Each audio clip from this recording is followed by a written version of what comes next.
Morning. Um, your next homework assignment, it's going to be another case of where I'm extending the due date by a day and a couple of hours. On the course schedule, that homework 8 is set to be submitted on Thursday, but instead I think it would be better if we have that be due Friday at noon. So it'll be similar to last week. That assignment's available now. You can take a look at it. Most of the in fact, there's a couple of review problems on there. I'm asking you to do another external rate of return analysis just to keep it fresh in your mind and really lock it in. There are a couple of simple bond problems on there. And then what we're covering today in class, incremental internal rate of return analysis. You can, the hardest problem on homework 8 is related to what we're doing today. So there's no reason to delay necessarily. I didn't push the deadline back because there's that much we're going to cover on Thursday that ties into it, but I did want to give you a little bit of extra time, but don't turn that into an excuse to procrastinate.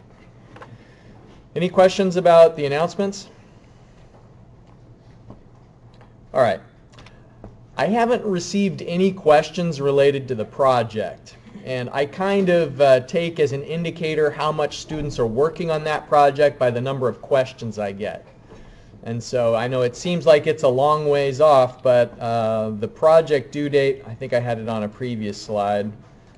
Let's just remind ourselves when that project has to be submitted. Tuesday, the 12th of November.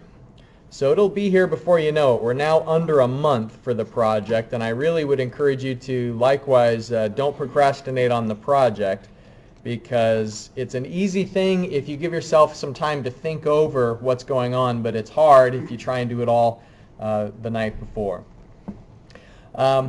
Over time, your income and your expenses are likely to change due to inflation. A lot of businesses will have an annual cost of living adjustment.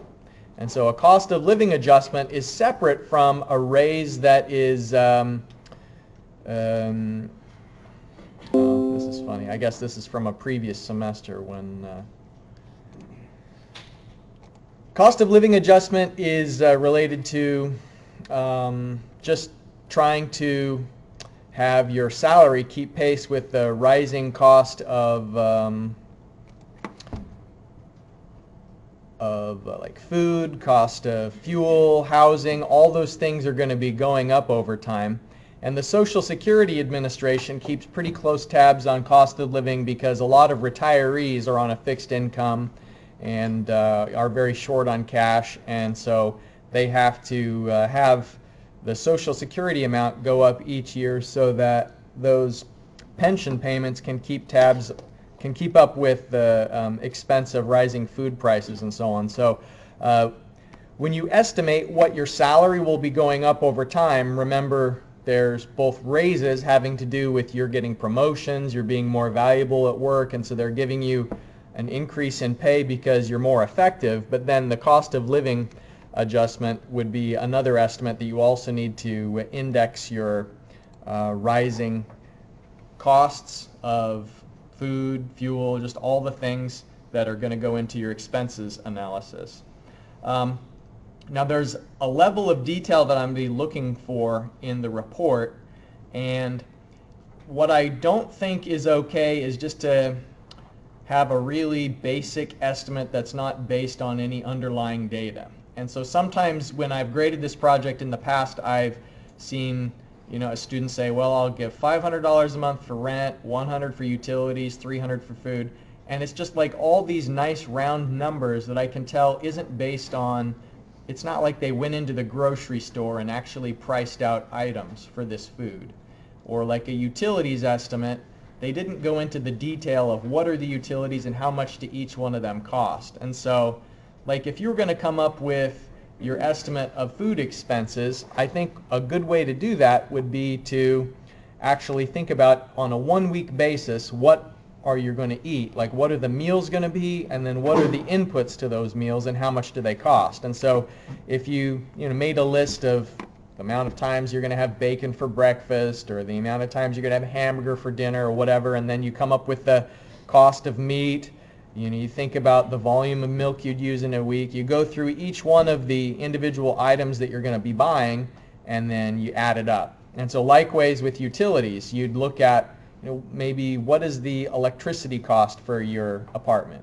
Or if you don't pay your utilities because that's handled by a landlord, you could check with your parents or friends who've graduated and are on their own. And so go a second level down. Like, this would be a top level estimate, but this is just a rough estimate that's based on a hunch. It's not based on underlying data. So go a layer deeper than that and actually find some specific expenses. Does that make sense? Okay. So get started on the project, because you will have questions and you want the chance to ask them before the night before it's due. So today what we're going to be talking about is incremental cash flow analysis. And incremental just means the difference between. And so you'll see that if you have cash flow B and cash flow A, the difference between the two would be the incremental cash flow. So let's say, for instance, that you're going to either choose between option A and option B, and option B is more expensive. So because it's more expensive, our convention is going to be to order the options in terms of cheapest on the left and more expensive on the right. So that means option A, which is cheaper, is on the left, more expensive thing B is on the right, and then the increment is just the more expensive option minus the cheaper option. And so you can see that the first cost for the difference between the two is $20,000. The question in analyses like this incremental analysis, is typically, is it worth buying the more expensive item? Should you get the cheaper item? Is it good enough? Or is there value in getting the more expensive item? Now, we've talked about decision criteria this semester. What do you think would be a good decision criteria if you're going to decide whether to buy the more expensive item? Like, is there a rule that you could set up that would tell you, like, if you're going to be borrowing money to buy these things, option A versus option B, and you have to borrow money to finance the project, what would be a good rule on whether you should spend the extra amount to do option B, for instance, compared to option A?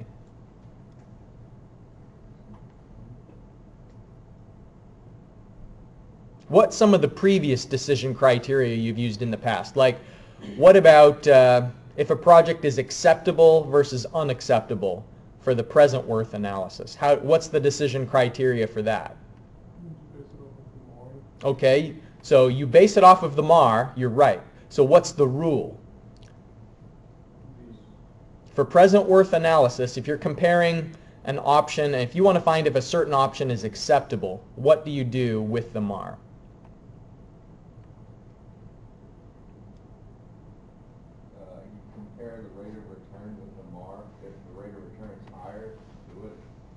Okay, that's rate of return analysis, and you're right there. But what about present worth analysis?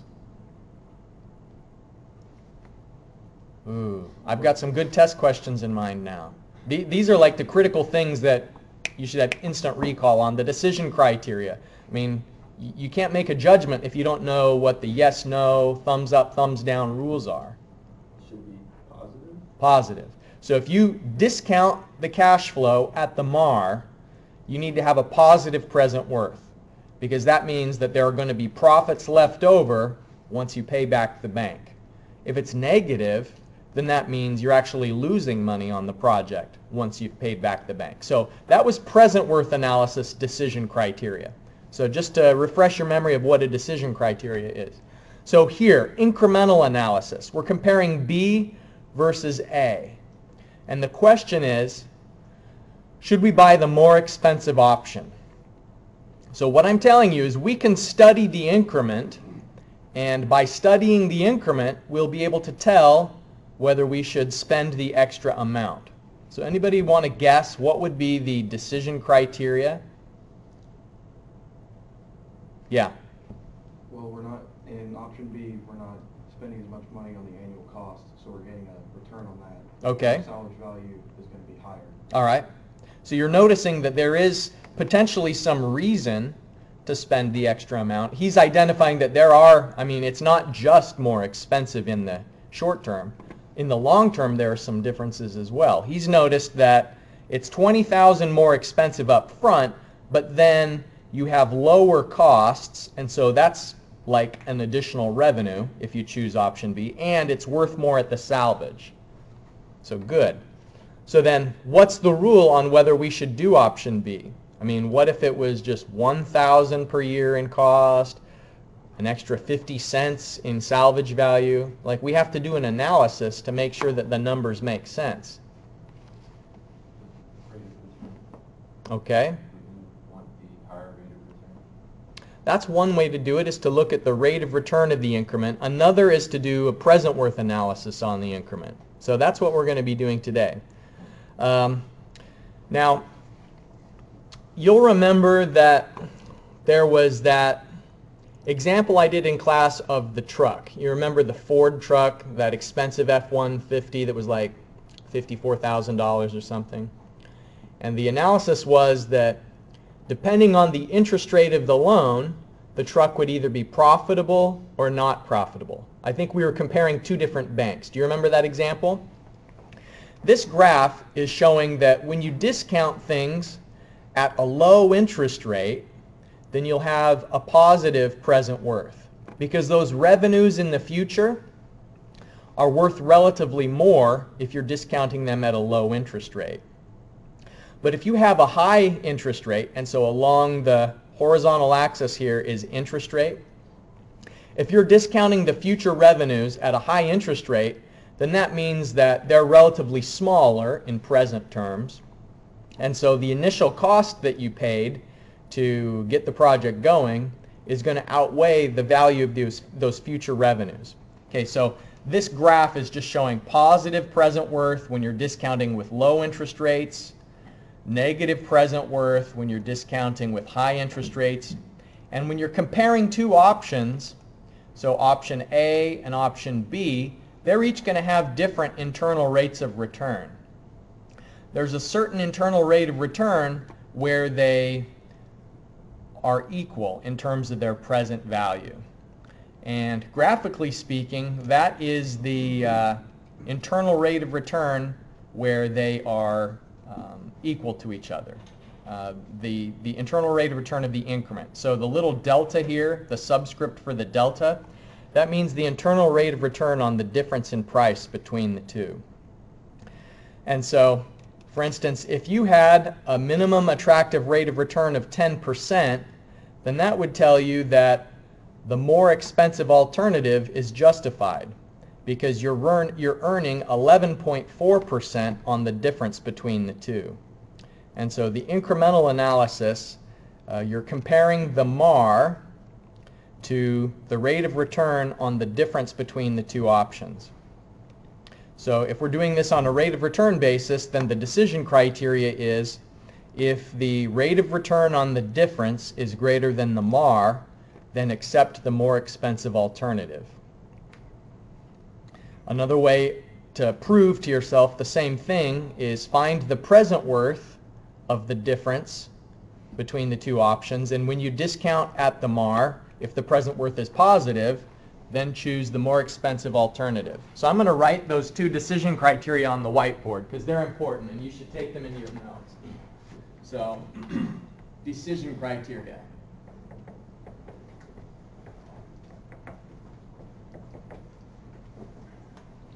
If the IRR on the increment is greater than the MAR, then choose the more expensive alternative. Okay, and then the way you can double check to make sure you've selected the right thing is find the present worth of the increment And when I say the increment, what does that mean? B minus A. It means B minus A. Good. The difference between the two. Find the present worth of the increment at the MAR.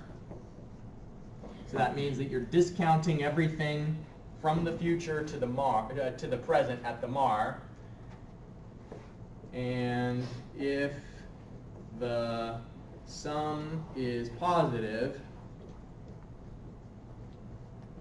then choose the more expensive alternative.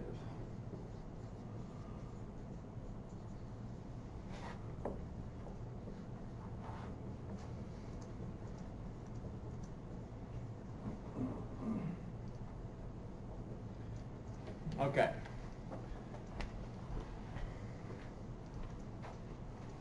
So how does this tie into the decision criteria? This is just a graph that's showing two different options and how their present worth is decreasing when you're increasing the MAR, the discount rate. And what it shows is that these two graphs intersect at a certain point. And the point of intersection is the internal rate of return on the difference between the two. So you don't choose the project based on what has the highest IRR. We disproved that in a previous lecture. We did the comparison, remember, between two different projects, and we found that the one with the highest IRR wasn't the most profitable project. So you can't just choose the one that has the highest internal rate of return, but the question is the extra amount you're spending for the more expensive option, is it yielding more than the MAR? In other words, if you're borrowing the money, if you can borrow money and pay back at 10%, but that same money that you just borrowed at 10%, if you can invest it somewhere and make 11.4, you get to keep the difference. So you're paying back the bank their portion, and then you keep the difference between the two. So when we're doing this analysis, you need to, based on present worth analysis, you discount the revenues at the MAR, not at the internal rate of return. So let me show you an illustration of incremental analysis. So B versus A. First of all, you'll notice that B is on the right, so we put the more expensive alternative on the right, and then the increment is the more expensive minus the cheaper option. So the incremental cost is $13,000 per year. The incremental revenue is $42.25. Now we can do a present worth analysis of both of these, and when you do present worth analysis, you use the MAR. And so of the two options, you'll notice that option B has the higher present worth. But this is one of those cases where the internal rate of return, which we only use for initial screening, remember that the internal rate of return is something that allows you to say yes, a project is acceptable versus no, it's not acceptable. So both of these projects are acceptable because both of them have an internal rate of return that's greater than the MAR. But option B is the better project, and we can tell that from present worth analysis, and we can also tell it from incremental rate of return analysis. What you can see is that this $13,000 extra that you're spending, you earn a rate of return on the increment of 11.4%. And since that's greater than the MAR, you should do option B. So the incremental analysis tells you choose option B, and it also tells you that the rate of return on the extra cost is 11.4%. So its overall internal rate of return is 16.3%. That's the rate of return on the entire $73,000. But if we just want to focus in on the extra cost of B versus A, then the rate of return on that increment is 11.4%. Any questions? So if the internal rate of return of the difference is greater than the MAR, then you're justified in spending the extra amount for the more expensive alternative. Okay, there have been several different usages of the letter I this semester, and it can get a little bit confusing because we are using I so many different ways. And so I wanted to clarify some of the terminology that we've had thus far. Capital I just means interest, and rather than being a percentage, it's an actual amount. And so it's the number of dollars that are paid or earned over time based on the difference between an initial amount and then the interest rate that's applied. So I is an amount, but I, lowercase, is a rate where it's now expressed as a percentage of the original amount per time period. And so it's the interest quantity divided by the original principal that was borrowed. I star means a rate of return, and an example of one type of rate of return that we've done would be the internal rate of return. So it's where the compound interest is being paid on the unrecovered balance. And so it's implying that there is compounding, whereas just I by itself doesn't necessarily imply that compounding, but I star, rate of return, does. Our book uses I prime to indicate external rate of return. And you've got practice with the external rate of return before. That's where we have an external reinvestment rate, that the profits are going into that external reinvestment rate. And the external reinvestment rate, in our book, they designate that as I sub I. That's so confusing, right? I sub I. But that's the variable they use for the rate where the profits are invested over the course of the project if they can't be reinvested back into the original project. Now what we're going over today, this new method, is delta I star. So that means the rate of return on the increment. All right, here's an illustration of an incremental analysis of 5 options. And this is really important, so I hope that you'll follow this closely. There is like kind of a procedure that we're going to go through and that this illustrates. So the first thing I'll identify is that they've been sorted from cheapest to more expensive. So I've just called those A, B, C, D, E after I sorted it. The first thing that we do is initial screening by finding the internal rate of return. And all of these options pass the initial screening because our MAR is 18%, and each one of these has an internal rate of return of greater than 18%. So none of these options are going to be rejected straight away. Now, you'll notice here that I've got several columns of incremental analysis. You can't set up all the columns at the beginning. You have to do them one at a time. And the reason why is you only know what the comparisons are going to be when you've either accepted or rejected an alternative. So keep that in mind, that although you're seeing it all at once here, I only started with B versus A. And so B minus A, really the way to think of that is you're doing a comparison of B versus A. So the difference in cost, you'll see the difference in revenue, and then I find the internal rate of return on the increment. So I'm just using the IRR function. So IRR, then I highlight all of these cells. So the IRR of the increment is 22%. Since that's greater than the MAR, I accept B. So A was the cheapest option, and it was my first choice, is choose what's cheapest unless you have some compelling reason to get something else. But then what this first incremental analysis says is that B is better than A. So because the delta IRR is larger than the MAR, choose B. So now you'll see that the second column of incremental analysis is C versus B. It's not C versus A because I've just rejected A. So I don't want the comparison to be against the alternative that I've just moved on from. Right now, after I did B versus A, B was my champion. So now it's C versus B.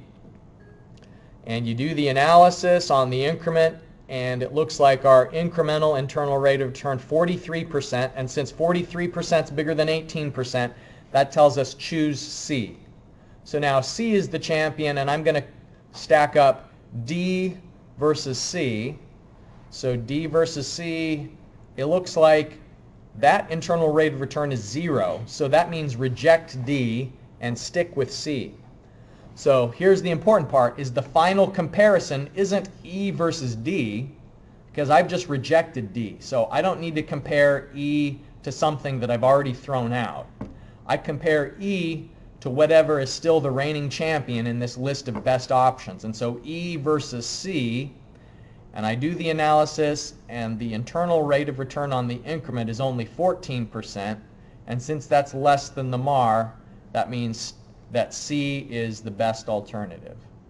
And so the incremental analysis, doing like a pairing at a time, you go through starting with the cheapest, and then you only accept something if its incremental internal rate of return is greater than the MAR. What we found out here is option C was the best. So any questions about the order that we went through the incremental analysis? Okay. The principle is spend the extra dollar that will bring you a rate of return that's greater than the MAR. You know, why should we do B instead of A? It's because the extra $12,000 that it costs to get B, that extra $12,000 is making a rate of return of 22%. And if you're borrowing money at 18%, but you can make 22, you should do it. Same thing with C instead of B. That extra $5,000 to get C, you're making 43% rate of return on that $5,000 investment. So you should do it because it only cost you 18% to get the money. Here is the in-class exercise for today. We have 1, 2, 3, 4, 5, 6 options. And the procedure that I take you through here is that first use the IRR analysis to find out if any of them can be rejected just on the initial screening. So you can do this on Excel. We've got a 10-year lifespan, there's no salvage value, a MAR of 12%. And I'd like you to do that incremental analysis similar to what you just saw in the previous illustration.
Okay, I'm putting the pattern on the screen here. This is the analysis that I did before, so you can just see what the formatting ought to look like.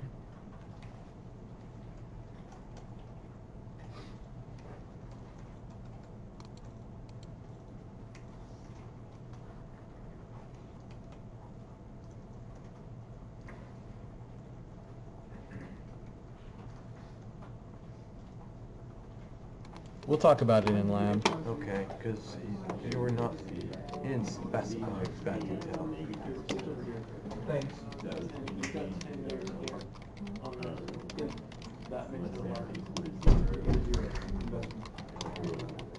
This has to be greater than zero right here. It's automatically knocks out. Right, because you can tell this because that means C is a small enough number to give you negative percentage. So C is not big enough. So we need to move over to H. Do H minus D.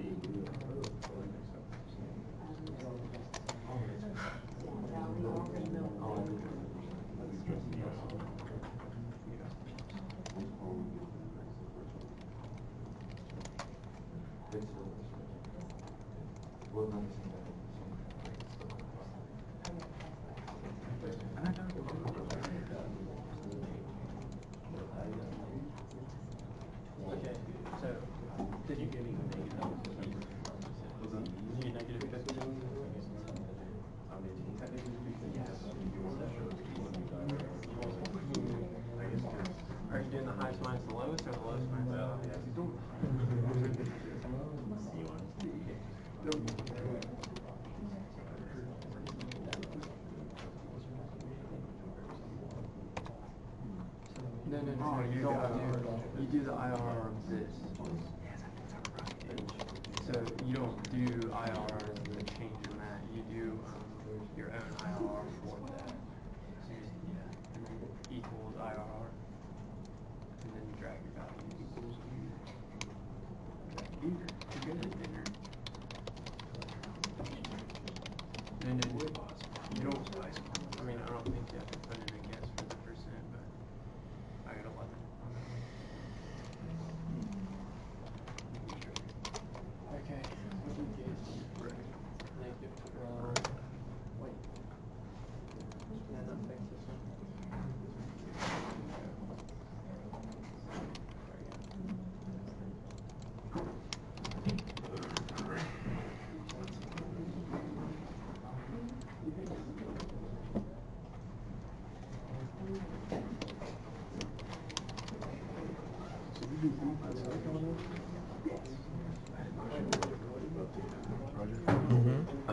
I use Dave Ramsey's budgeting style, savings for stuff like that. I didn't do it because it was already from 30. I'll still look at the asking. I'll just do it, like, put it on the paper and stuff like that.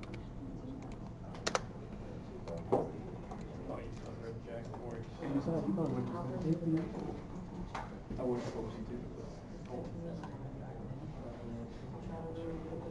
So now, He probably sent her some sapping an email about how he. dude, very cool. Is she right? He said don't rely on the PowerPoint, keep the book. That's all she said. And I just asked her to put the PowerPoint on so that I could use it. She said Yeah, okay, you said that. I mean, something that I really didn't. I mean, it wasn't that bad.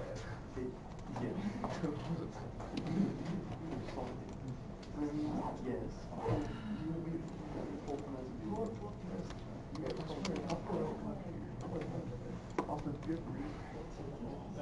You try to get me to read it. So does this mean that H is B? Yes, because The first number is the one that's. Okay, remember the referee. Yeah, but which? What's the referee say? What does he say? I know, but yeah, but like, how do we know whether or not it's H or B? Okay, so what does the referee say? What does it say? It says it's good. Okay, so if it's good, H1. Yeah, but H is always going to be good. Or, I mean, the ones that. So remember, your net present value should not include amounts that are already at the future, already at the present. So I think probably the most common mistake I saw as I was circulating around is that people were getting the wrong net present value because they were putting the amount that's already in year 0 into the NPV function. And so it should be only future amounts go into NPV, and then you put this present worth that's already in year 0 outside of the function to find the overall net present value. And what it shows is that Hitachi gives you the most present worth. So that's one way we can prove that Hitachi is the best option. And then the other is that when we did the incremental analysis, we got to accept Hitachi, but then all of the other more expensive options like Volvo and Atlas were reject. So accept Hitachi in the incremental analysis, and then NPV also showed Hitachi was best.